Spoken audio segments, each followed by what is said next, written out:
Hello, welcome back everybody. Let's have a look at Bitcoin and well, obviously you're going to look at XRP because that's the thing that's been making us the most amount of money recently. So we've been doing well out of that, but now I feel as though it's time to get short on it, and this is only a temporary measure, but we'll have to wait and see. So I'm on the 4-hourly chart with Bitcoin, but I'm going to go on the daily so I can show you something a bit more clearly. So there's two reasons why I'm looking to short both these assets, and the first reason is that Bitcoin looks like it's reached a super resistance, is what I'd like to call it. So we've got this uptrend of level of support here. So we've got, this goes all the way back, before the parabolic move in 2017. So we saw that we had a resistance on it here. Then obviously we went super mad. Actually, we came back down to it on this level here. So we were rejected there, supported here and here, and then rejected here, rejected here, rejected here, rejected here. Rejected here, supported here, supported here, supported here, broke down from it here, rejected from it here, rejected from it here, and now we've come up to revisit it again for the first time in a while. So you can see that actually, as far as trend lines are concerned, this is the longest one we've had for ages. We've been working off this trend line recently to spot when we're going to break out and go bullish, and that one worked very well for us. So we broke down from it here, tested it here, broke down from it there, and then again rejected from it here. And I have always said that when we break out of there, then we'll have a big move, because XRP did exactly the same thing when it broke out of it about 3 months, more than that. Maybe the first time it broke out was about 6 months ago, but it's broken out of it twice now, and every time it did it, both times it did a really big move. First move was about 25% move in like a day. So similar to the way that Bitcoin's responded to it when it broke out. So we rallied 20% move from it. So like I say, that's one of those, I suppose, easy trades, and I made a video on that for you to have looked at. I thought it was going to get rejected from it. It didn't, so we flipped and went long on it. Again, the easy trade, and I think we're coming up to one of those easy trades now, because again, long-term resistances and supports offer big opportunities. The longer the trend, the bigger the move is likely to be. Now, we've already had a big move with Bitcoin. We've had a massive move all the way up, and that makes it a little bit overextended when it comes to more money going into it. Has it got the power to go higher? Of course it does. It always does. Excuse me.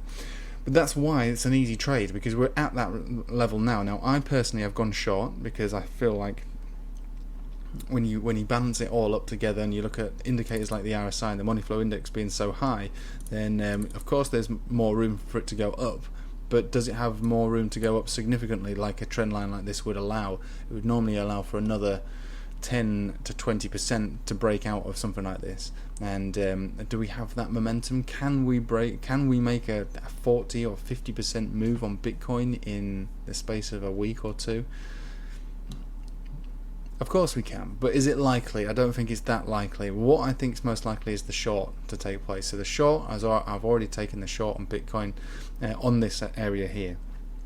Now, when it comes to targets, there's only a few things to go by. There's the first moving average that I use as any significance, the 10 moving average. I think that's so flimsy and overextended that I think that would break down. I think we're looking to just a little bit lower than that on this blue box territory here, around 10,005, where we are already found our support on this candle body here, where we came down to test it. So 10,500 I think would be your first opportunity to take profit. But there is also a CME gap just below this descending trend, and I'm not a massive believer in all that sort of thing, but it's worth taking into consideration that we could come down to 9,600, and given how much of a resistance this has been and how significant it's been in the past, I think it's worth bearing in mind.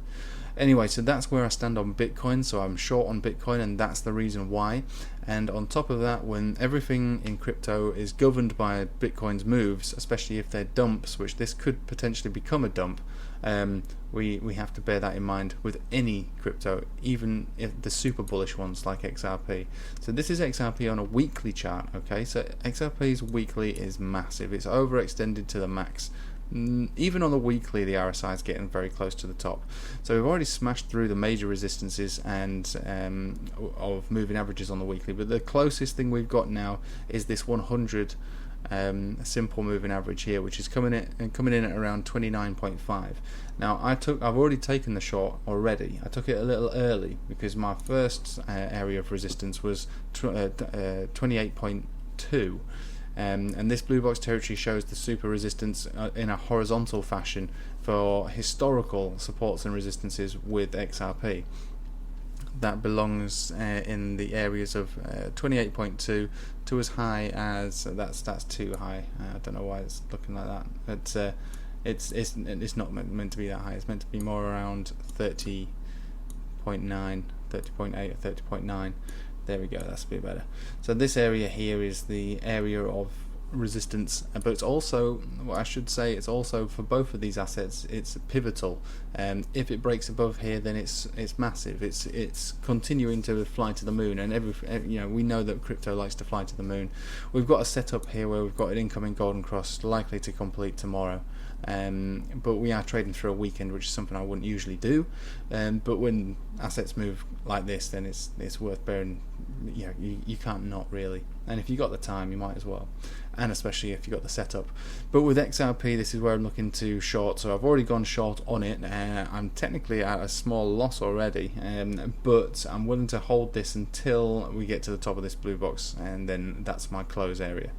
I don't think it's going to get that high. I think it's likely to be rejected basically when we hit this guy here. I think this is the main one. So around 29.5, 29.6 area. That should bring it back down, and then the areas I'll be looking to get back in at, it could bring it back to the center, to the top of this Bollinger Band area, which looks as though it's around about 25 cent. I do feel as though this is going to have continuation over time, and I mean into next week and so on and so on, but this all depends on Bitcoin and whether Bitcoin can break above this level here. If it can break above here and also break above the top level here, then we will have continuation, despite all these other indicators stating that that it's overextended and should come down. But crypto doesn't often look like that. It doesn't respect that very often. So the only other thing we can go by is very small time frames, like a 15-minute chart. So we look at the 15-minute chart, we can see that there's a flat level top coming in at that resistance, which is basically being respected to an extent. We can see rejections and more attempts to get above. There's a lot of buying pressure to get back up there and do it. We go to a 1 hour, so stretch out that time frame a little more. We can see that actually it's riding up at the center of the Bollinger Band on the 21 simple, still technically in an uptrend, and indicators don't look that bearish, if bearish at all. And then we can go to a 4 hourly and see how that looks. And we can see for the last 4 hours we've bumped our head on. It looks horizontal here, but it's obviously that's the trend that we've got set up, and you can see that we've been rejected on it for the last 4 hours straight. Breaking above here, closing above here on a 4 hourly of any significance would probably change my mind, and I'd flip long. I'd close my shorts at a loss and I'd flip long, waiting for the big move, because again it's pivotal, and a lot of this depends on how Bitcoin decides to move. Anyway, that's the way it works, and that's how I'm looking to trade it. As far as the 4 hourly is concerned, it's got room to go up. To be honest, it really does have room to go up, but just because it's got more room to go up doesn't necessarily mean it will. I wouldn't normally try and catch any kind of top, nor would I try and catch a bottom, especially with leverage trading, but I think on this occasion, especially with Bitcoin, probably more Bitcoin than XRP, but with Bitcoin it's a bit more clear cut that this is the area to short from, and XRP should follow it. And if Bitcoin does dump at least down to 10,500, XRP should come down quite dramatically, so both of them taking in quite a decent profit at that point. Anyway, I'll leave it with you there.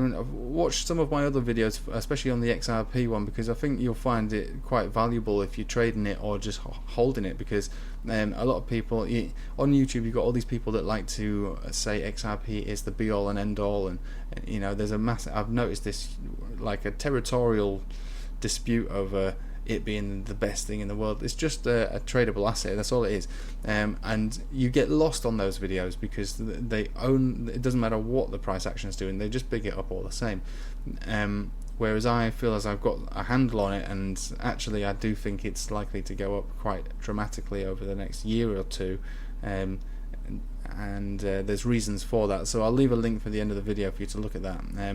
But anyway, I hope you have a nice evening. Take it easy. I've just broke 2,000 subscribers, so I'm very happy about that. And if you've not subscribed, please do subscribe. I'll be very appreciative. Thanks a lot. Take it easy.